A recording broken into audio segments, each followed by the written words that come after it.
Oke, kembali lagi di So Jadi Pandit. Gua mau bahas tentang Kylian Mbappe ya. Kylian Mbappe akhirnya resmi memutuskan untuk bertahan, stay, memperpanjang kontrak di Paris Saint-Germain dengan nilai kontrak kalau nggak salah 1 juta per pekan, 1 juta euro, jadi 50 juta, kurang lebih 50 juta lah, 50 juta euro per tahun.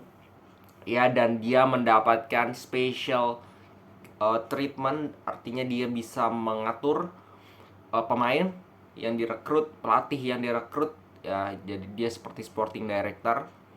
uh, Ditambah dengan signing fee 100 plus plus juta lah istilahnya, dan kontrak 3 tahun sampai 2025 ya. Dan ini juga mematahkan semua rumor bahwa dia ke Real Madrid ya. Ternyata dia ya memang ujung-ujungnya lebih memutuskan untuk bertahan ke Paris Saint-Germain. Gue akan menjelaskan apa sebenarnya yang memang membuat Mbappe ini menolak untuk pindah.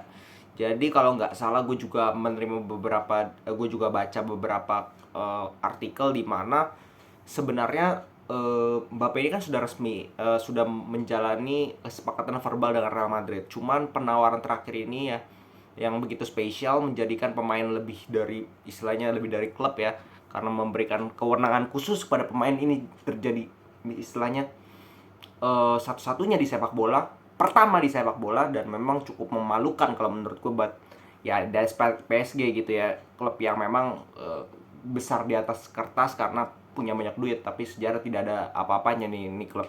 Dan kembali katanya juga ada pihak dari Qatar dan juga pihak dari Presiden Prancis. Jadi gue melihat ini begitu apa ya, ironis ya, dalam arti lu mempertahankan satu pemain doang butuh segalanya ya, istilahnya lu mempertaruhkan segalanya. Jadi gue tidak melihat ini sebagai suatu apa ya, hal yang positif. Dan ya kembali melanggar segala etika, melanggar segala peraturan, melanggar segala kondisi, di mana memang PSG ini gue lihat klub mereka tuh nggak takut apa apa kalau gue bilang, terutama si Nasser, bahwa dia punya kuasa, dia punya duit, bahkan dia salah satu petinggi di UEFA, jadi dia tidak takut apapun. Dan itu dimanfaatkan oleh dia, bahwa ya gue punya kuasa, gue punya duit, lu nggak bakal bisa apa-apa gitu. Madrid walaupun nawarnya juga dengan harga yang cukup fantastis, dan mereka tidak kekurangan duit, jadi mereka lawan dengan duit. Mbappe masih mau pindah, jadi dia pakai cara yang menurut gue sangat sangat tidak elegan, yaitu menawarkan privilege jabatan di klub. Nah ini yang menurut gue, kembali lagi, lu kalau sebagai pemain muda ya memang di PSG lu nggak bakal dapat apa-apa, dan gue harap juga nggak bakal dapat apa-apa. Tapi ketika lu ditawarkan posisi yang lebih satu tingkat di atas pemain lainnya, bahkan di atas Lionel Messi dan juga Neymar, masa sih lu tidak tergiur dan mendapatkan desakan dari hampir seluruh ya warga di Prancis. Presiden Prancis mendesak dia supaya dia menjadi legenda Paris Saint-Germain. Kita tahu legenda Paris Saint-Germain siapa sih yang lu kenal? Nggak ada ya. Jadi Paris Saint-Germain pun nggak ada legenda. Mungkin ada pemain-pemain bintang yang hinggap di situ, cuman kan nggak lama. Nah ini yang gue bilang bahwa bahkan La Liga pun secara resmi melaporkan PSG ke UEFA tentang ya kasus ini, karena come on, nggak masuk akal gitu, melanggar salary cap, melanggar apa.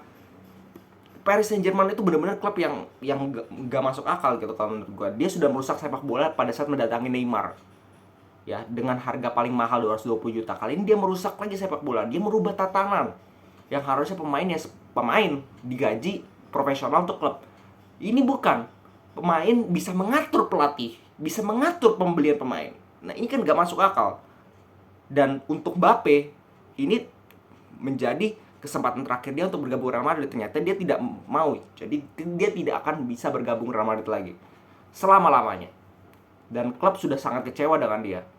Itu sudah beberapa artikel gue baca bahwa ya klub-klub udah gak bakal mau ngincar dia lagi dan say goodbye untuk Mbappe selama-lamanya.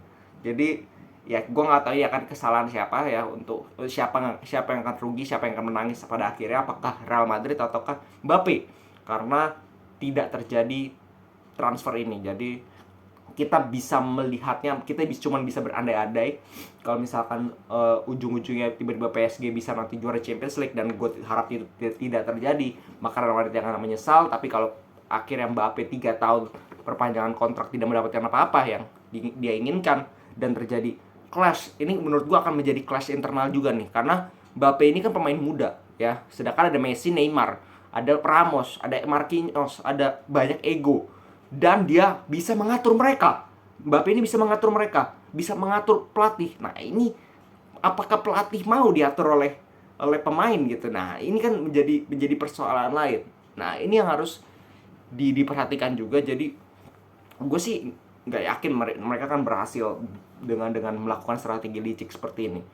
Ya, jadi untuk Madrid pun menurut gue dengan cadangan duit yang masih mereka punya untuk pembelian Mbappe, mereka bisa alokasikan untuk keperluan lain.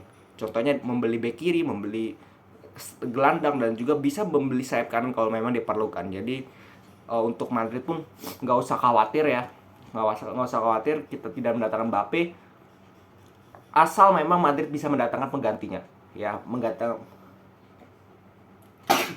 mendatangkan penggantinya dari beberapa posisi bisa.